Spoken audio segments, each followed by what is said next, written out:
ഞാൻ റെയിൽവേ സ്റ്റേഷനിലോട്ട് കയറുമ്പോൾ ആദ്യം കുറച്ചുപേര് നടന്നു വന്നിട്ട് അവിടെ ഒന്നും തൊള്ളും ഉണ്ടായി. എനിക്കിപ്പോ പക്ഷെ ഞാൻ നടന്നു വന്നപ്പോ എനിക്ക് കഴുത്താനക്കാനും അത് രണ്ട് വിഭാഗക്കാർ വന്നു. അപ്പൊ അത് കഴിഞ്ഞിട്ട് ഞാൻ വെറുതെ നടന്നു വരുമ്പോഴാണ് എനിക്ക് ഈ കഴുത്തിന്റെ ഇവിടെ നല്ല പെയിൻ ഉണ്ട്. അഡ്മിഷൻ ഹോസ്പിറ്റലിലേക്ക് പോട്ടെ. പരിക്കുണ്ട്. ശരി ശരി. ഞാൻ കേൾക്കാൻ റെയിൽവേ സ്റ്റേഷനിലാണ്.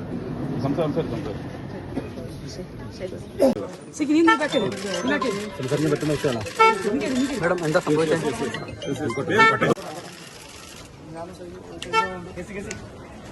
മിനിസ്റ്ററുടെ കഴുത്തിന് പരിക്കുണ്ട്. മിനിസ്റ്റർ ഇപ്പം ഈ ട്രെയിനിൽ സഞ്ചരിക്കേണ്ട എന്റെ കൂടെ മിനിസ്റ്റർക്ക് പരിക്കേറ്റിരിക്കുകയാണ്. അപ്പൊ മിനിസ്റ്റർ ഇപ്പം അഡ്മിറ്റ് ചെയ്യാൻ പോകും. പ്രതിഷേധത്തിന്റെ ഭാഗമായി വന്ന പ്രതിഷേധം എന്ന് പറഞ്ഞാൽ പ്രതിഷേധിക്കുക. ഞങ്ങൾക്ക് പ്രതിഷേധിച്ചു. പക്ഷേ കയ്യേറ്റം ചെയ്യാന്നുള്ള ശരിയല്ലല്ലോ ജനാധിപത്യം.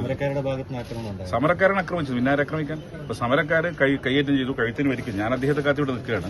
അപ്പോഴാണ് പറഞ്ഞത് കഴുത്തിന് പരിക്ക് പറ്റി. ഇപ്പൊ ഹോസ്പിറ്റലിലേക്ക് അഡ്മിറ്റ് ചെയ്തു. അതിപ്പോ ഏതാണ്ട് അങ്ങനെ തന്നെ കാണുന്നത്. മന്ത്രിമാർക്കെതിരെ കരിങ്കൊടിയും സമരവും നടത്തിയ ആൾക്കാരാണ് നമ്മളൊക്കെ അതിന്റെ പ്രൊഡക്ട്സായി വന്ന ആൾക്കാരാണ്. പക്ഷേ ഈ രീതിയിൽ മന്ത്രിയെ കയ്യേറ്റം ചെയ്യുന്നത് ജനാധിപത്യത്തിന് ഭൂഷണമല്ല.